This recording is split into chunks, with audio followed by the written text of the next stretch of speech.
안녕하세요. 박석재 천문역사TV 박석재입니다. 오늘은 천문역사 초대석 카테고리 10번째 시간입니다. 여러분 놀라지 마십시오. 오늘은 개천절 특집으로 한가람 역사문화연구소 이덕일 소장님, 박사님을 모셨습니다. 출연해주셔서 너무 감사합니다. 네, 고맙습니다. 네, 제가 정말 존경하는 소장님입니다. 민족사학의 선봉에 서 계시고 식민사학과 대법원까지 3년에 걸친 법정투쟁에서 승리하신 분입니다. 우리 민족의 등대와 같은 분입니다. 이분이 안 계셨으면 저도 아마 이 자리에 없을지도 모릅니다. 최근 대덕연구단지에서 저한테 이공계 이덕일이라고 하는데요. 저 정말 영광입니다. 정말 오늘 훌륭한 분을 모시고 귀한 시간 동안에 우리 민족의 나아갈 길에 대해서 한번 여쭤보겠습니다. 저는 사실대로 소개해드렸습니다. 네, 예. 뭐 저도 사실대로 말하면 인문계의 박석재라고. 아이고, 뭐 거기까지 승진하십니까? 요즘 어떻게 지내십니까? 뭐 상당히 바쁘죠. 사실은 이제 학자는 그 연구소에서 이제 글만 써야 되는데, 우리나라에서 역사를 제대로 하게 되면 글만 쓸 수가 없게 돼 있어요. 그러니까 글 써가지고, 원래 정상적인 사회 같으면은 글 써서 학자가 글 써서 이제 연구해가지고 발견한 진실을 글로 밝히면은 그 글이 그 사회를 바뀌는데 다른 사람들이 이제 그 활용을 하게 되는데, 우리나라는 워낙에 그 식민사학을 간단하게 말씀드리면 조선총독부에서 만든 역사학인데, 이것이 뭐 세월이 갈수록 더 강력해지고 사회가 별로 이제 바뀌지가 않으니까 한국에서는 역사학을 하려면 불행히도 이게 뭐 민족사학이다 뭐다를 떠나가지고 그냥 정상적인 역사학을 하려고 하다 보면 역사 운동까지도 겸하지 않을 수 없는 그런 상황이죠. 그래서 사실 어떻게 보면 학자의 본분에서 좀 뭐 벗어났다 그럴까, 벗어났다라고 볼 수도 있겠습니다만, 한국적인 상황에서는 그게 또 정상적인 학자의 길이 아닐까, 이제 그렇게 생각을 하고요. 그러니까 이제 공부도 하랴, 역사 운동도 하랴, 여러 일들을 하다 보니까 상당히 바쁩니다. 네. 저희 대한사랑에서는 앞으로 가능하면 개천 문화 국민 대축제를 매년 하려고 합니다. 근데 올해는 아마 코로나 때문에 거의 불가능할 것 같고, 뭐 유튜브라든가 상당 행사가 축소될 것 같아요. 근데 저희가 작년에 서울 올림픽공원 올림픽홀에서 거의 4,000명 가까이 모여서 큰 행사를 했는데요. 그때 저희들이 많은 심사위원들이 모여서 우리 대상을 누구를 드리냐 그걸 갖고 의논했었는데, 제일 먼저 나온 분이 이덕일 소장님입니다. 뭐 이덕일 소장님은 만장일치, 아무도 뭐 반대가 없고, 그래서 정말 이 정도로 훌륭하신 분입니다. 이덕일 소장님이 보름달이라면 저같이 옆에 있는 사람들 이제 반 뒷불 정도. 제가 주제넘게 그 대상을 드렸던 그 기억이 지금도 생생합니다. 뭐 저야 잘합니다만 우리 시청자분들께서 정말 이해해 주셨으면 합니다. 우리나라에서는 역사를 전공하려면 아주 외로운 싸움에 들어서든가 비굴하게 살든가 둘 중에 하나를 골라야 합니다. 그래서 소장님은 거의 그 정의와 그 전쟁으로 잔뼈가 굵으신 분이고, 저는 우리나라 장래의 희망입니다. 그래서 소장님한테 거는 기대가 좀 굉장히 큽니다. 하나 에피소드를 소개해 드리자면, 옛날에 우리 연구단지에 한번 강연을 오셨어요. 이제 강연이 끝나고 보니까 사람들이 다 뿔뿔이 흩어지는 거예요. 모실 사람이 저밖에 없더라고요. 그래서 전 너무 영광이었고 신났습니다. 이미 박사님 책도 많이 읽어봤고 해서 제가 얼른 모시고 제가 천문 원장 때 잘 가던 식당으로 모시고 갔죠. 그때가 아마 미사협 창립 직전식인데, 소장님도 그때 맺힌 것이 많았나, 술 잘 드시더라고요. 그래서 둘이 정말 여기까지 먹고 여러 말씀을 나누다가, 소장님 우리 죽기 전에 역사 바로 잡힐까요? 그런 바보 같은 질문을 했는데, 그리고 저는 영 안 잡힐 것 같아요. 해도 안 되는 것 같아요. 그랬는데 소장님께서 됩니다. 원장님 됩니다. 하고 딱 잘라 말씀해 주신 것이 아주 기억에 남고 술이 번쩍 깼었습니다. 그래서 그때 참 소장님 그때 주로 이제 아직까지도 노론이 우리나라를 좌지우지하고 있다. 그런 취지의 강연해 주셨거든요. 저 소장님은 아직도 우리가 확실히 이긴다. 예, 신념을 갖고 계시죠? 그렇지, 그건 단순히 뭐 스스로 뭐 마인드 컨트롤을 거는 것이 아니고, 믿음이 아니고. 예, 상황을 보면은 예. 기존 우리가 해방이 올해 75년이 됐는데요. 우리가 이제 일제로부터 독립한 지 광복을 찾은 지 75년이 됐는데, 그 전까지는 일제 식민사학하고, 그러니까 주류 식민사학하고 축이 형성된 적이 한 번도 없었어요. 근데 지금 우리 사회 여러 분야에 보면은 확실히 저희가 뭐 저나 이제 그 원장님 같은 경우나 저희가 그 숫자는 소수지만 확실히 다수인 이제 식민사학과 소수인 저희가 양축을 형성하고 있다라는 것은 제가 여러 군데서 느낍니다. 그래서 세상에 학설도 그렇고 뭐 정치도 바뀌는 게 뭐냐면 처음에 새로운 학설을 제기하면은 처음에 무시해 버리죠. 그러다가 이 학설이 조금 더 커지면은 이제 죽이려고 달려듭니다. 그러다 이제 조금 더 커지면은 아 그래 그 학설도 일리가 있다 그러면 세상이 바뀌는 건데 제가 볼 때 지금은 죽이려던 단계에서 거의 이제 실패를 했고 그다음에 죽이려던 단계에서 실패한 상황에서 아직은 저희가 소수지만 저희 쪽에 이제 역사가 이제 광범위하게 퍼져나가는 과정이라고 저는 생각을 합니다. 근데 그거는 사실 뭐 저나 원장님이나 저희들 몇몇 사람이 옳아서 되는 게 아니라, 그러니까 저희 역사학이라는 게 일제강점기 때 독립운동가들 뭐 백안 박수 선생이라든지 뭐 단재 신초 선생이라든지 뭐 성재 이수영 선생이라든지 하는 분들이 다 체계를 세워 놓은 거죠. 그분들의 역사관이 올바른 것이기 때문에 지금까지는 카르텔에 의해서 식민사 카르텔에 의해서 이게 다 가려졌었는데 요즘은 세상이 이제 요번 코로나로 더 이제 SNS 세상이 됐지 않습니까? 예. 그래서 이게 더 많이 드러나다 보니까 많은 힘을 받는데요. 결국 저희가 이길 수 있다라고 하는 이유는 뭐냐면 식민사학은 알려지면 안 되는 거예요. 저희는 알려져야 되는 거고. 그렇죠. 그러니까 요즘 세상에 옛날같이 자기네가 학문 카르텔, 언론 카르텔, 그다음에 뭐 관료 카르텔, 요거를 딱 묶으면은 다 가릴 수 있었는데 요즘은 이제 한 사람만 외쳐도 다 퍼지지 않습니까? 그렇기 때문에 저희는 알려야 되고 저쪽 사람들 알려지면 안 되고 하니까 저는 지금 시대 흐름과도 저희가 맞기 때문에 이길 수 있다라고 판단을 하는 겁니다. 네. 저도 요새는 생각이 좀 바뀌었어요. 네, 저한테 2020년 우리나라 최고 사건이 뭐냐 물어보신다면 이덕일 역사 TV가 나온 것이라고 저는 생각합니다. 그리고 저같이 이제 1000명 구독자 유튜버 입장에서 보면은 순식간에 좀 거의 2만 명 구독자 유튜버로 가셨거든요. 저는 이제 당장 투쟁적인 얘기나 그런 얘기보다는 전 학문적으로 주로 얘기하고 있으니까 인기가 없어요. 그러나 이덕일 소장님 그 유튜버가 금방 구독자 2만에 도달하고 했다는 건 뭘 말하냐면은 이제 국민이 바뀌고 있다는 걸 전 느꼈습니다. 그 다음에 댓글 수백 개를 다 읽어봤습니다. 어떤 경우에는. 그래서 이제 저도 그때 이덕일 소장님이 내다보시고 하신 말씀을 이제서 저는 아하 하고 이제서 깨닫고 있습니다. 그래서 그 말엔 저도 이제 100% 찬성을 합니다. 그래서 정말 이제 전 이덕일 TV 뭐 다 봤거든요. 거의 다 봤습니다. 그 중에 이제 하신 말씀 중에 우리가 한마디로 식민사학이라는 게 옛날에 북쪽은 중국 식민지, 남쪽은 일본 식민지였다는 얘긴데 한마디로. 근데 그 참 가야 가지고서도 그런 엉터리 전시회를 하고 그랬지 않습니까? 저는 이덕일 역사 TV를 보면서 가장 기억에 남는 부분이 이 선생님께서 그 남양주 어디 가서 강연하신 내용이 올라온 게 있습니다. 그 끝부분에 북한은 이제 언제 망하느냐, 곧 망하느냐 이렇게 사람들이 물어보니까 그 소장님 하신 말씀이 기억이 나요.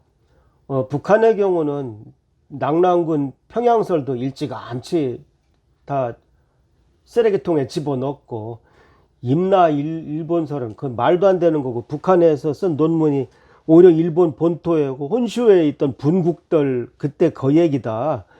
이렇게까지 북한이 바로 역사를 바로잡은 나라인데 북한이 그렇게 금방 망할 나라가 아니라고 본다. 물론 여기서 우리가 주의사항은 북한에서 그 역사를 이용해서 김씨 왕조가 뭐 세습하는데 이용을 하든 말든 간에 저는 우리 이 소장님이나 저희나 우리 친북 인사는 아닙니다. 그러나 주장하고 싶은 것은 북한만 해도 벌써 역사를 다 바로잡았고 그러고 있단 말입니다. 이런 상황인데 우리는 지금 뭐 먹고 사는 거는 좀 풍족한지 모릅니다만 지금도 낙랑군 평양설하고 가야 임나설을 얘기하고 있지 않습니까? 그 점에 대해서는 한번 말씀 한번 해주시죠.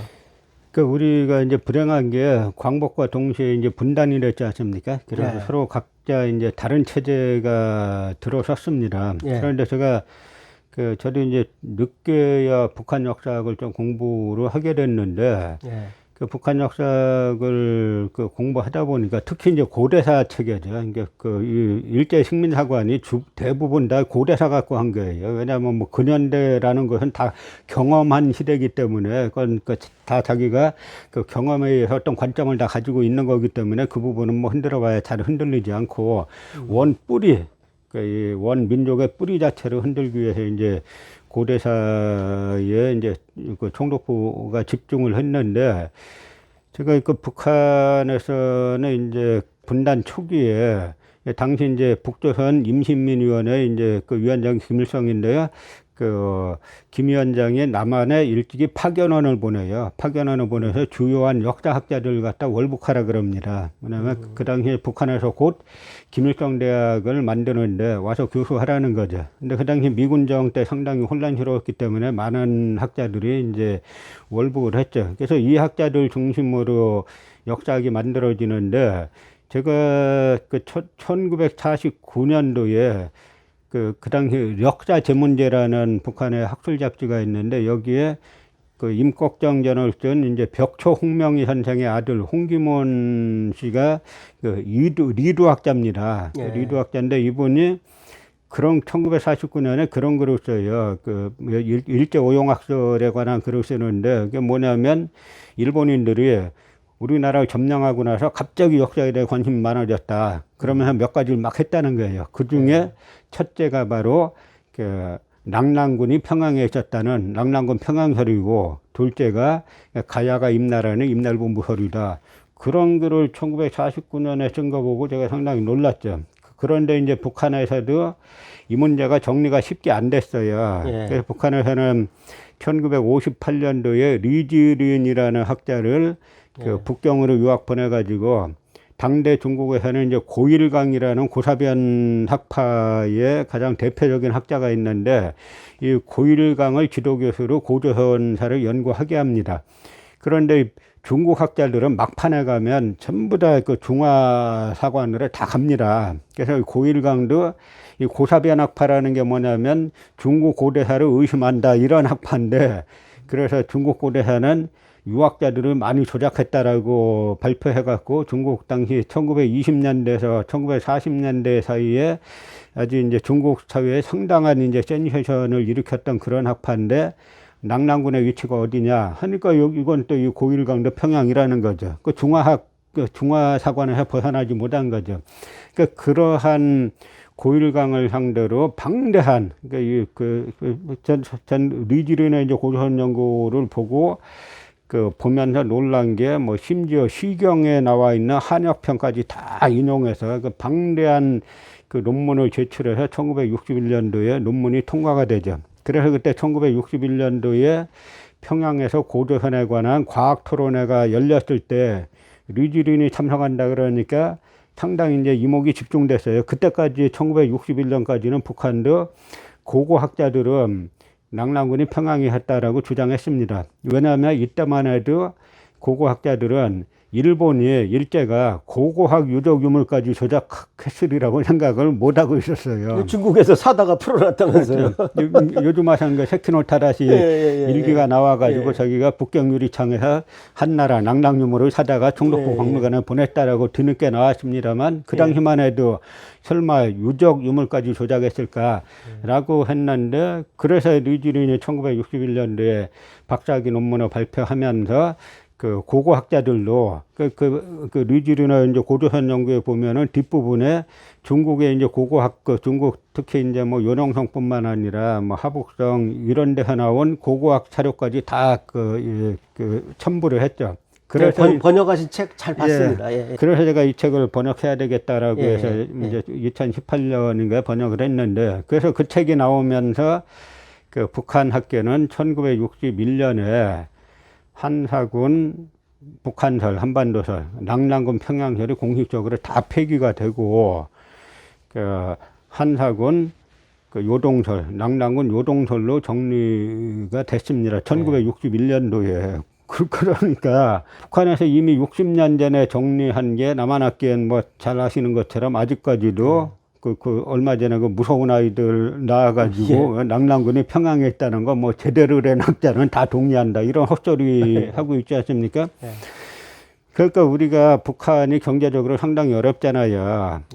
북한이 경제적으로 상당히 어렵고 고립돼 있고 그럼에도 불구하고 저는 예전에는 이제 그 북한의 역사학을 몰랐을 때는 북한이 약간 허세 부리는 게 아닌가라고 생각했는데 지금 보니까 이 사람들이 역사관 정립한 걸 가지고 자기네 장자 의식이 있는 거예요.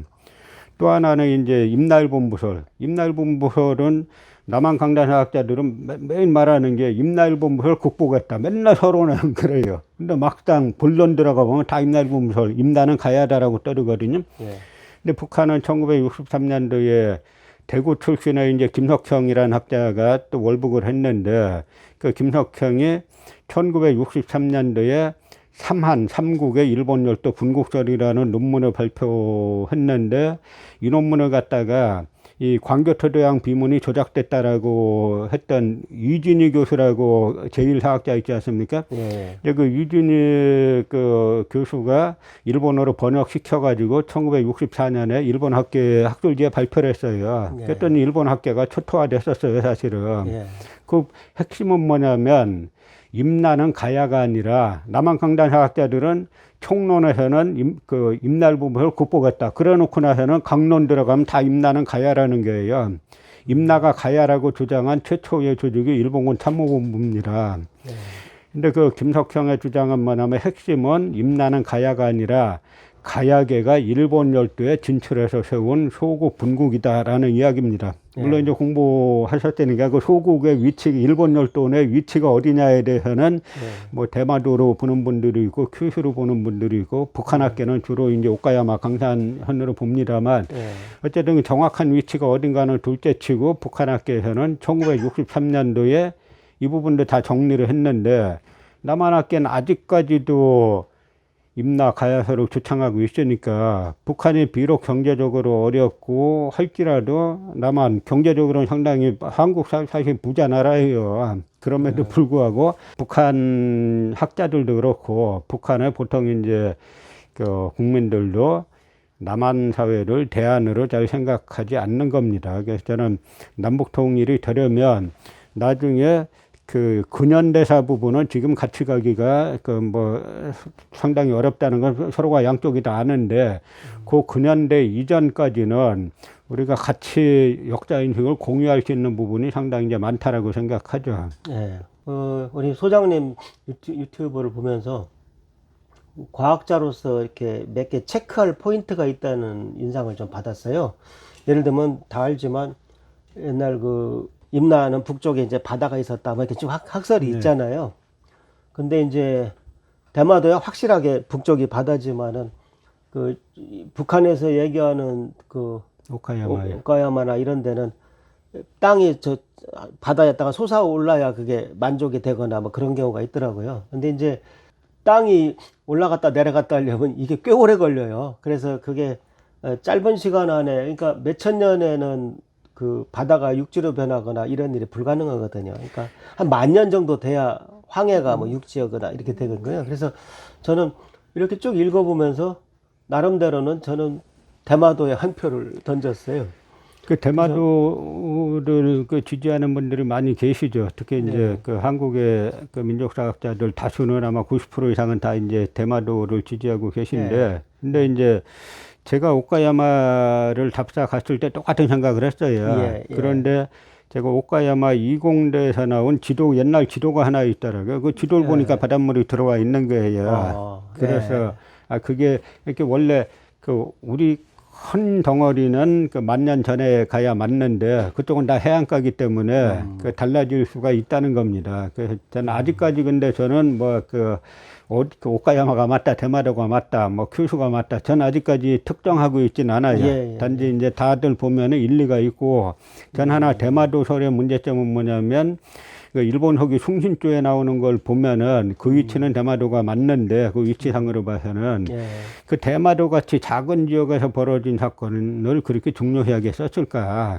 저도 큐슈나 오카야마나 나라 가보면 상당히 넓고 그 농사도 잘 되는 땅이고, 근데 그 넓은 땅을 두고 대마도 같이 좁은 땅에서 벌어진 사건은 그렇게 중시했을까에 대해서는 제가 이제 의문을 가지고 있죠. 네.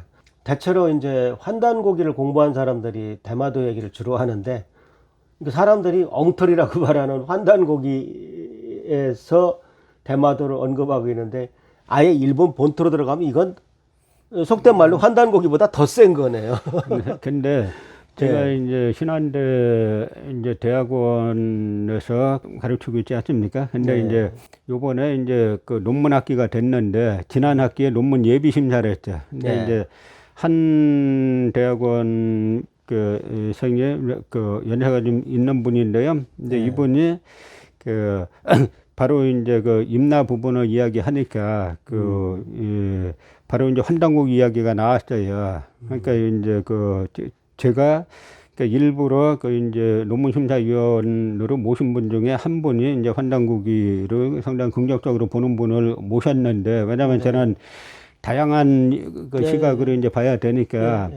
그래서 이분이 나중에는 이제 환단국이 하도 위하라는 말을 듣고 안 봤었죠. 그러다가 그 심사위원이 이제 쉬시지 않습니까, 속자는. 근데 이제 한 분이 환단국 이야기를 하니까 이분이 본 거예요. 보고 나서는 나중에 저한테 전화와가지고, 아니 소장님, 이렇게 훌륭한 책을 갖다가 자기 처음 봤는데 이렇게 훌륭한 책을 갖다 이걸 왜 위하라고 뭡니까? 막 하시길래 제가 그래서 제가 일부러 심사위원 배치를 그렇게 했습니다. 이게 어떻게 보면은 한쪽에서 환단고기가 위사라고 하는 책들은 보셨는데, 이번에 환단고기 자체를 한번 보시고 양쪽을 다 보시고 한번 견해를 정립해 보시라고 그렇게 해서 제가 이제 배치를 했습니다.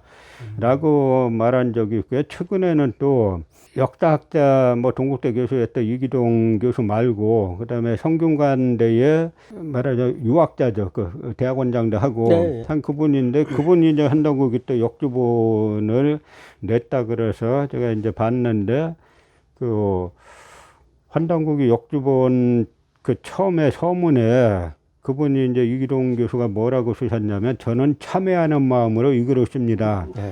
전 그걸 보고 이제 이게 세상에 이제 이분이 한문을 대단히 잘하시는 분이죠. 유학대학원장 하시고 막 했기 때문에. 그래서 그러면서 자기도 환단국의 내용을 직접 보기 전에는 자기를 위서로 생각했는데, 제가 환단국이 강독회를 했다는 겁니다. 그래서 강독회를 하면서 쭉 보니까 자기같이 철학자 입장에서는 이건 도저히 위서일 수가 없다라는 결론에 도달해가지고 자기가 참여하는 마음으로 번역본을 내고 이제 한다고 하는 글을 이렇게 봤죠. 그러니까 저는 전부터 제가 뭐 10여 년 전부터 환단국의 이야기가 나오면 제가 일관되게 한 이야기는, 이걸 가짜 진짜 그 판정 내리기 전에 환단고기를 연구를 좀 하자. 전 일관되게 그 입장이었어요. 그래서 요즘은 보니까 이제 환단고기에 대한 연구도 이제 많이 늘어난 것 같아요. 저희가 지금 한가람 오픈 유니버시티라는 그 교육과하고 상관없이 하는 사이버 대학을 하나, 오픈 대학을 하나, 그 인터넷 대학을 만들려고 하고 있는데, 뭐 기회가 되면 제가 환단고기 강독을 한번 실제 원문을 봐야 돼요. 근데 저는 이렇게 보면은 제가 역사학자들 뭐 좀 아는데 환단곡이 가짜라고 하는 사람 중에 환단곡이 원문 본 사람은 제가 진짜 환단곡이 가짜라고 하는 1000명 중에 한두 명이나 봤을까. 그냥 이미지 가지고 이야기하고 누가 와 몰아붙이니까 하는 거죠. 선동된 거죠. 예.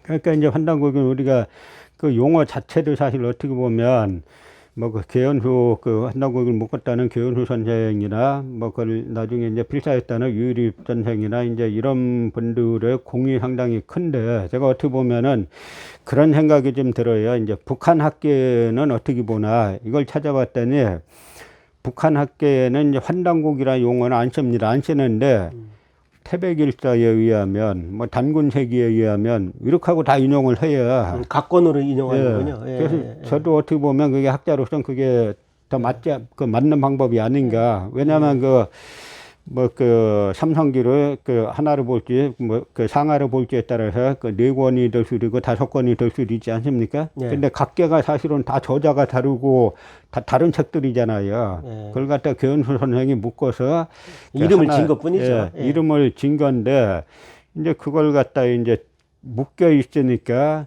그냥 뭐 한다고 위사다 뭐다 하는 사람들은 그 사람들 머릿속은 우리 역사에 조금이라도 유리한 거 나오면 무조건 가짜로 모는 게요. 뭐 별로 환단곡이 연구하고 모는 게 아니에요. 그래서 뭐 다 아시는 것처럼 뭐 잠청배라는 말이 나오니까 그게 뭐 오잠하고 유청신 이야기하는 것도 뭐 고려 사람 이야기하는 것도 모르고 후대 얘기가 나왔다는 등 연구 안 하는 사람들이 하지 않습니까? 그래서 저는 이제 그 환단고기도 텍스트의 하나로, 그러니까 저는 환단고기 전체보다 이제 북한 학계에서 하듯이 뭐 단군세기 따로 하고 뭐 삼성기 따로 하고 하는 그런 텍스트의 하나로 이제는 사용돼야 된다라고 보고요. 그 연구가 돼야죠. 연구하면서 사용해야 된다라고 보고 또 하나 제가 환단고기에 대해서 드리고 싶은 말씀은 그 환단고기 처음에 묶을 때 제작비를 누가 냈느냐 하는 부분입니다. 예.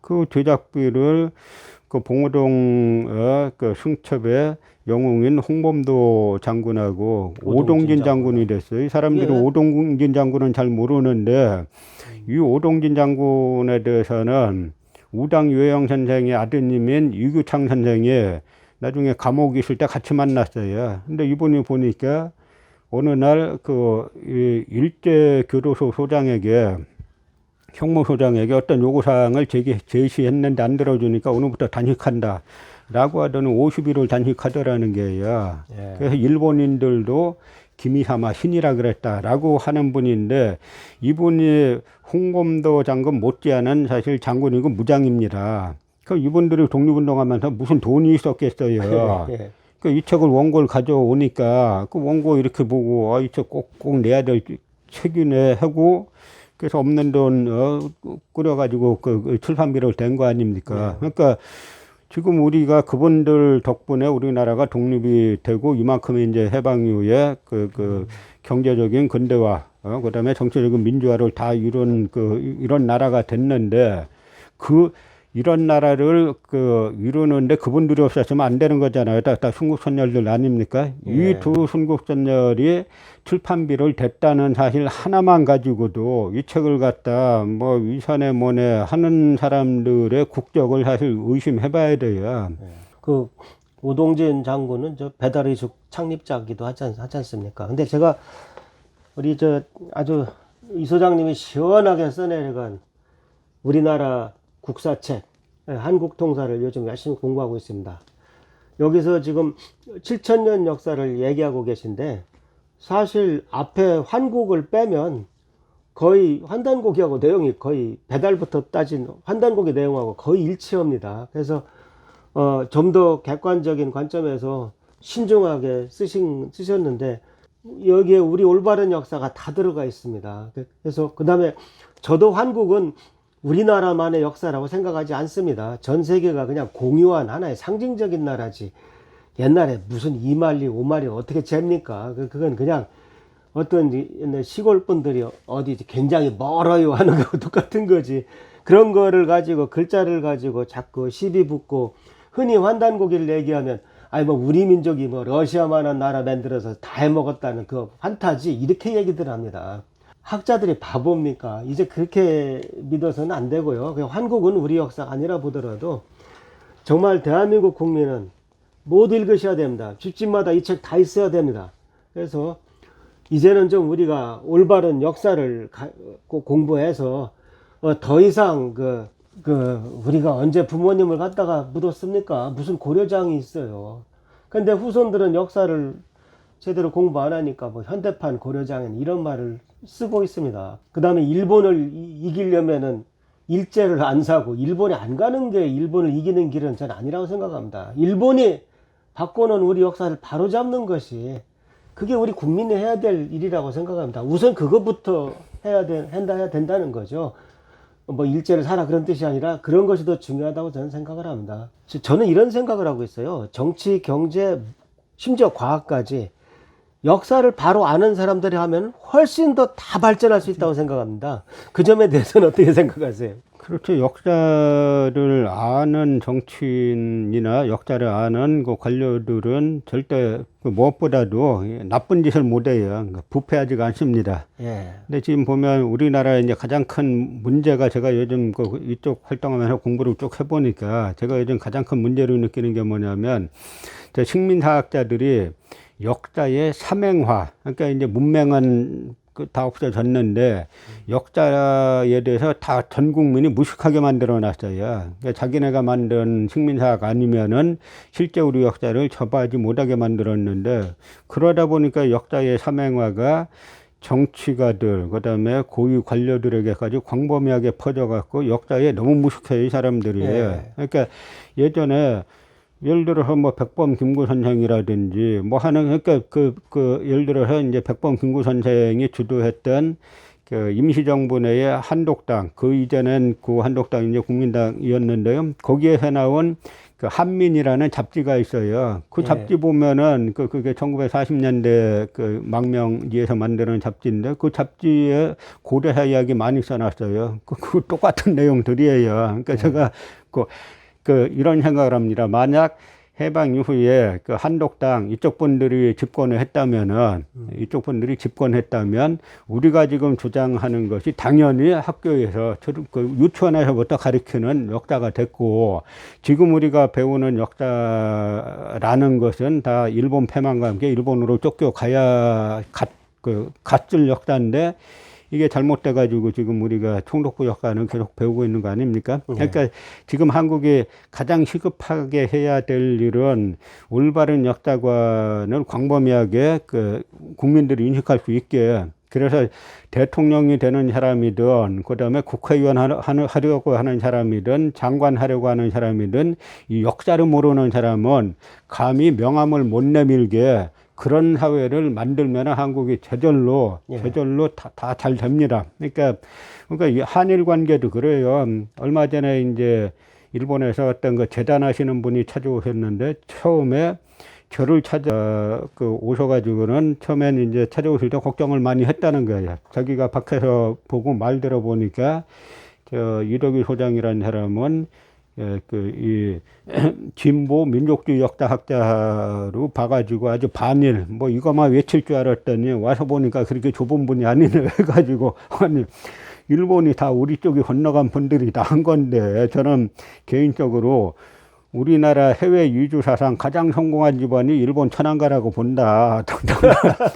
말 되네요. 예. 그 일본의 지배층이 다 지금 아베도 다 이쪽에서 건너간 사람들이잖아요. 예. 근데 문제는 이쪽이 종갓집이고 저쪽이 이제 지손들인데 지손이 나중에 종가가 쇄국 정책하고 막 우리 역사 무조건 잘했다 그러면 안 돼요. 조선 후기에 이 노론 집권에서 쇄국 정책하고 막 이런 와중에 그때 일본은 이 난학 받아들이고 뭐 하면서 좀 발전했지 않습니까? 예. 그러면 이제 어쨌든 종가는 이쪽인데 자기네가 종가라 그러고 이 종가를 갖다가 자기네 노예라 그러고 그렇게 해서 역사를 바꿔놨기 때문에 우리가 잘못된 역사니까 올바른 역사로 아니 일본 사람들이 그 위치상 이쪽에서 건너간 고구려 백제 가야계 사람들이 건너가서 거기 살았는데 그게 왜 부끄럽냐, 거기서 온 게. 그것만 일본 사람들 일반적으로 인식하게 되면 한일 관계는 그야말로 같은, 지금 뭐 아세안 여기 여러 나라들이 가입하고자 한다 그러는데 한국과 일본이 한 나라가 될 수 있어. 그렇게 되면은 아주 친한 이웃이 될 수 있죠. 그렇죠. 여기서 다 예. 건너간 사람들이고 했기 때문에 놀러 가고 놀러 오고. 예. 예. 그래서 제가 아베가 지금 저런 정책을 뜨면은 일본 어떻게 되냐면 그 옛날 과거처럼 동아시아의 변방국가로 전락을 한다. 근데 지금은 그 한 세기 전에는 일본만 근대화되어 있었고 일본만 근대적인 군대가 있었기 때문에 일본이 결심하면 다 점령할 수 있었는데 지금 일본이 헌법 개정해가지고 그 자유대를 합헌적인 그 군대로 만든다 할지라도 사실 어딜 치겠냐. 물론 이제 자유대를 합법적인 군대로 만들면 이 사람들이 독도 먼저 들어올 거예요. 지금 일본 구파가 계속 장악하고 있다면. 근데 네. 그럼 우리는 그냥 그 군대가 없냐 이거예요. 옛날하고는 다르다는 거죠. 그렇게 되면 결국은 일본이 동아시아에서 소외된다. 그러니까 일본도 살기 위해서는 이쪽 동아시아와 같은 편이 돼야 되는데 그 같은 편이 되는 가장 좋은 방법은 옛날 역사 그대로 인정하는 거다. 일본 열도가 보면 고구려 백제 신라 가야계 지명이 엄청 많지 않느냐. 예. 그거는 왜냐하면 그 사람들이 가서 계속 살았기 때문에 남아 있는 거다. 우리가 그 지금 이제 일제 강점기 때 여기 마포구 여기를 뭐라고 불렀냐고 물어보면 몰라요. 근데 명동은 알죠. 혼맞지. 왜냐면 장군의 아들이 나오니까. 그건 뭐냐면 왜 모르냐면 35년 점령하고 갔잖아요. 그러니까 그 없는데 일본 열도 지금까지 무수히많은 지명들이 남아 있는 건 이쪽에서 건너간 사람들이 계속 산 거고 당신네 뿌리가 다 이쪽인데 그걸 왜 부인하냐. 그것만 인정하면은 그거 인정하고 그것만 서로 일본 학교에서 가르치면은 아주 사이 좋은 나라가 저절로 된다. 이제 그런 이야기를 한 적이 있었죠. 그래서 뭐 부지런히 또 없애는 모양이더라고요. 근데 저는 어쨌든 우리 소장님 덕분에 최근에 또 완역하신 그 사마천의 사기도 볼 기회가 있었어요. 제가 이덕일 TV에서도 보고 책도 봤지만, 진짜 사기에는 사망오제가 나오질 않고, 그냥 오제, 진짜, 오히려 사망에 있던 황제 헌원부터 시작을 하대요. 그러니까, 그게 이해가 안 갔는데, 이제 이덕일 TV를 보고 제가 이해를 했어요. 그래서 참 사망오제가 다 동이족이고, 그런 관점에서 보면은, 뭐, 우리 우주론 입장에서 보면은 뭐 복희팔계, 문왕팔계, 심지어 주역까지 어떻게 보면 다 동이족 문화인데 그런 것이 다 가려 있으니까 아주 좀 속상하더라고요. 이번에 혹시 사기를 그 완간에서 하시면서 뭐 느끼신 바 같은 건 혹시 없나요? 이번엔 사기 본기만 9건으로 낸 거고요. 예. 이제 곧 이만큼 되더래요. 예. 그 다음에 곧 이제 서하고 표하고 서가 한 지금 예상을 한 7건쯤 올해 말까지 나올 것 같은데요. 거기에 보면 이제 천관서가 있기 때문에 그게 이제 원장님하고 아주 원장님 쓰신 하늘의 역사 여기 보니까 그 사마천의 천관서에 나와 있는 내용들이 조금 아는 책이었습니다. 이렇게 나와 있는데요. 근데 그걸 보면서 제가 사마천의 이제 원문을 이렇게 기존의 그 사기는 본문만 이제 번역했다 그러면 사마천의 사기는 사실 본문도 중요하지만 세 명의 주석자 배인과 장수절 뭐 이렇게 세 명이 쓴 주석이 중요한데 주석까지 다 번역을 한 거죠. 근데 하다 보니까 주석을 보지 않으면 사기를 이해하기가 힘든 책이에요. 왜냐하면 사마천 위에 중국 사람들이 일반적으로 자기네 시조를 사망오제라고 하는데 왜 사망부터 안 쓰고 오제부터 썼을까? 그러니까 사망, 복희씨, 신농씨 이게 전부 다 동이족인 거예요. 그러니까 사마천의 입장에 들어가 보면 사마천이 하와족, 중국에서 말하는 자기네 한족을 중심으로 한 역사를 쓰려고 하는데 그게 없는 거예요. 저도 중국인들이 쓴 중국 고대사, 민족사 이렇게 쭉 보면 그 부분 명쾌하게 쓴 학자가 아무도 없어요.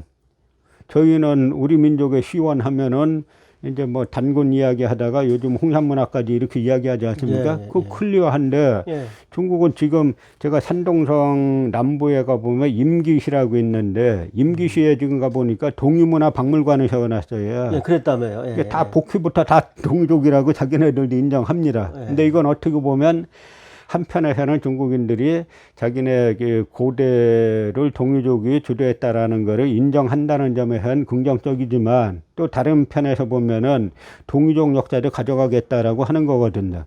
근데 그걸 갖다가 우리 한국이 빨리 정신 잘 차려가지고 하지 않으면은 진짜 동유족 역사까지 그 다 뺏기고 나면 진짜 우리는 뿌리 없는 민족이 되는 겁니다. 그래서 이 사마천의 고민이 이 하와족의 역사를 만들려고 하다 보니까 사망을 내세우면 다 동유족이고, 근데 오제도 다 동유족이에요. 제가 그 계보 도표를 다 그려놓은 것처럼. 그래서 이제 결국 우리는 동북아 역사전쟁이라는 게 보면 항상 중국이나 일본이 우리 역사 침략하는 거잖아요.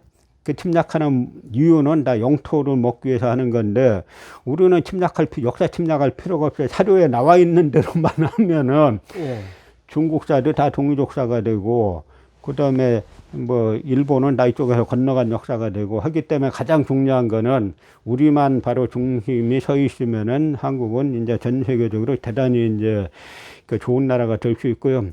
또 하나 제가 말씀드리고 싶은 거는, 저를 갖다 자꾸 뭐 민족 하는데, 이제는 저는 그 민족의 개념이 좀 바뀌어야 된다고 생각해요.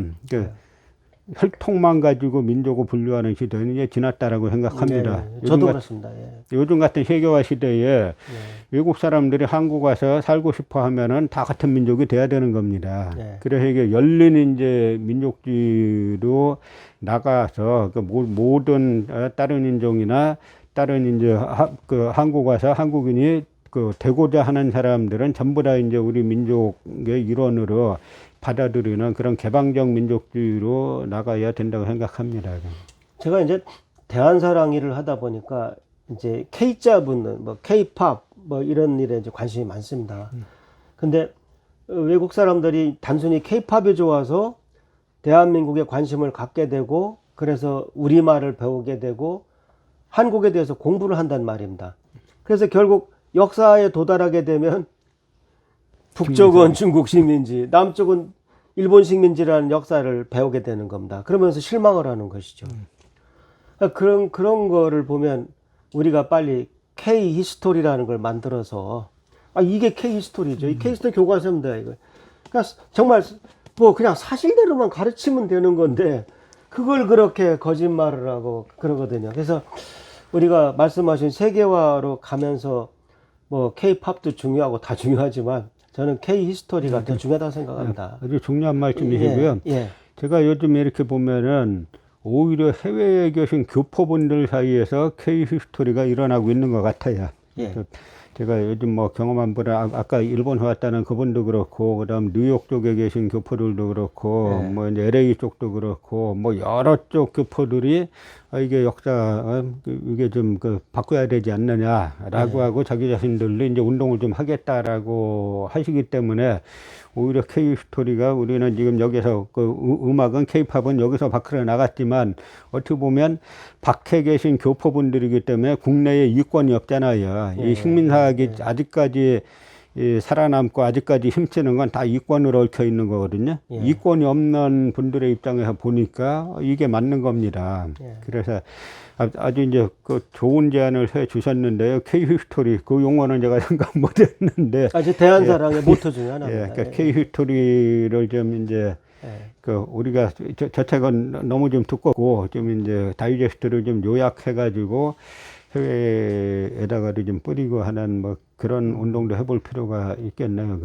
네. 그러니까 제가 시청자들이 이해하기 쉽게 한 예를 들어보겠습니다. 그러니까 어떤 미국 그 동포 분이 이제 자녀가 회사를 다니는데 중국 친구가 있다는 거예요. 근데 그 중국 친구는 악의가 있어서가 아니라 지네 배운 대로, 야, 네 한국은 늘 우리 제후국가였고 식민지였다고 얘기하더는 거예요. 그래서 이제 자기 아들이 뭐 이 녀석하고 화를 벌쩍 내고 버럭 내고 일어났는데 그 다음 할 말이 없다는 거예요. 그러면 뭔가 이렇게 뭐 얘기를 할 수 있어야 되는데 뭐 배웠어야 말이죠. 그러니까 동포들은 어떤 분들은 오해를 하십니다. 외국 가 살면은 오히려 자기 정체성을 잃어버려야 쉽게 적응을 한다. 그렇지 않습니다. 한국 사람으로 태어난 사람이 한국에 대해서 전혀 모르고 있으면 오히려 무시를 받습니다. 또 뿌리 없는 민족으로. 그래서 이제 우리 안에 사는 우리는 정작 모르는데 소장님 말씀하신 것처럼 동포들은 자기 뿌리를 항상 왜 내가 어디 출신이라고 얘기하는 순간 내 대접이 정해지거든요. 그러니까 그 문제를 생각하고 있는 것이죠. 그래서 정말 우리가 할 일은 세계화 시대에도 오히려 정체성이 분명해야 세계화를 할 거 아닙니까? 저는 그걸 이렇게 표현합니다. 김치가 냄새가 나면 숨기는 게 아니라 다 먹게 만들어야지 뭐. 그런데 그렇게 적극적인 공세 방향을 갖지 않으면 전 안 된다고 생각합니다. 저는 뭐 거의 정치 얘기는 안 하는데, 우리 고명하신 우리 소장님 모시고 살면서 어지간하면 정치 종교 얘기 안 해요. 근데 이제 우리 정치권도 좀 바뀌어야 된다는 생각을 가지고 있고, 이제 역사를 바로잡아야 한다고 주장하는 정치인이 나올 때가 전 됐다고 생각합니다. 소장님 혹시 그 말씀해 주실 거 있나요? 그 모든 답은 그 독립운동에 다 있는 겁니다. 뭐냐면 우리 헌법 자체가 3.1운동으로 건립된 대한민국 임시정부의 법통을 이어받았다고 돼 있어요. 근데 대한민국 임시정부의 2대 대통령이셨던 백암 박은수 선생, 다 역사학자죠. 역사학자잖아요. 그 다음에 임시정부가 이제 내각 책임제로 바뀌어서 이제 국가수반이 국무령이 되는데 초대 국무령이셨던 석주 이상용 선생. 이분은 이제 또 고성희 씨죠. 고성희 씨인데 그분이 백암 박일수 선생은 말할 것도 없고 석주 이상용 선생이 1911년에 망명하면서 1911년 초에 망명하면서 쓴 망명일기가 있습니다. 서사록이라고. 제가 그 망명하면서 쓴 글인데요. 거기에 이미 뭐가 있냐면 한사군은 압록강을 건너지 못했다. 이미 이분이 그런 이야기를 써놔요. 1911년에. 그래서 바로 이분이 쓴 역사 국사 교과서가 신흥무관학교, 이분이 이제 만주 망명하셔갖고 만주에서 1911년에 경학사가 만들어지고 경학사에서 신흥무관학교를 만드는데, 신흥무관학교 학생들은 이 아리랑의 주인공이 김산이지 않습니까? 김산이 리메일즈에게 말한 거 보면 신흥무관학교는 두 가지를 아주 중시했다. 하나는 유격훈련이고 또 하나는 국사교육이었다. 그 국사교재를 바로 석주 이상용 선생이 쓴 거예요. 지금 남아있진 않지만. 근데 석주 이상용 선생의 다른 글들을 이렇게 쭉 보면은, 이분이 어떤 역사관을 가지고 있었을까라는 걸 잘 알 수가 있습니다. 그래서 바로 백암 박을수 선생, 석주 이상용 선생, 성제 이시영 선생, 단재 신초 선생 할 것 없는 이런 분들이 만든 역사학을 아는 분, 최소한 이것이 뭔지 아는 분. 그러니까 우리나라는 전국의 사학과가 그렇게 많은데 이분들의 역사학을 가리키는 사학과가 빵개예요. 하나도 없어요. 그래서 저희가 이번에 오픈 유니버시티 만들면 이분들의 역사학을 좀 이제 알리려고 하는 건데요. 이분들의 역사학이 바로 헌법에도 그렇게 돼 있지 않습니까? 대한민국 임시정부의 법통을 개정했다라고 돼 있으면 이 나라 대통령이 됐던 국회의원이 됐던 여야를 떠나서 최소한 임시정부가 지향했던 그 역사가 뭔가를 알아야 되는데 전혀 지금 도외시하고 있죠. 그러니까 우리가 정권이 바뀌면 뭐가 크게 바뀔 것 같은데 안 바뀌는 이유가 바로 이 문제를 다 도외시하고 있기 때문에 그렇다고 보는 거죠. 그래서 저는 앞으로 차차 이 문제가 중요해지리라고 봅니다. 왜 중요해지냐면 어떻게 보면 간단한 논리예요. 우리가 70년대 80년대 초만 하더라도 메이드 인 자팬, 메이드 인 USA에 하면 엄청 좋은 걸로 생각했잖아요. 근데 지금은 같은 가격이면 메이드 인 코리아를 애국심에서 사는 게 아니라 품질이 메이드 인 코리아가 낫잖아요. 근데 딴 분야는 다 그렇게 됐는데 왜 유독 이 역사학 분야만 아직까지 메이드 인 자팬, 그것도 짝퉁 메이드 인 자팬이 압도하느냐 이거죠. 그러니까 일반 국민들이 볼 때 이게 알려지면 알려질수록 이해가 안 가는 겁니다. 그래서 이것이 이제 바뀌어질 걸로 보고, 특히 이제 빨리 앞으로는 한국에서 정치하려고 정치하거나 하려고 맘먹으면 이 독립운동가들의 역사학부터 좀 공부하는 그런 체제가 좀 되면은 이 사회가 근본적으로 바뀌지 않을까라고 생각하죠. 저도 최근에 육군 장성하고 이제 그런 얘기를 한 적이 있어요. 당신네들이 역사를 모르니까 우리 전쟁의 신 치우가 아주 홀대받고 있다.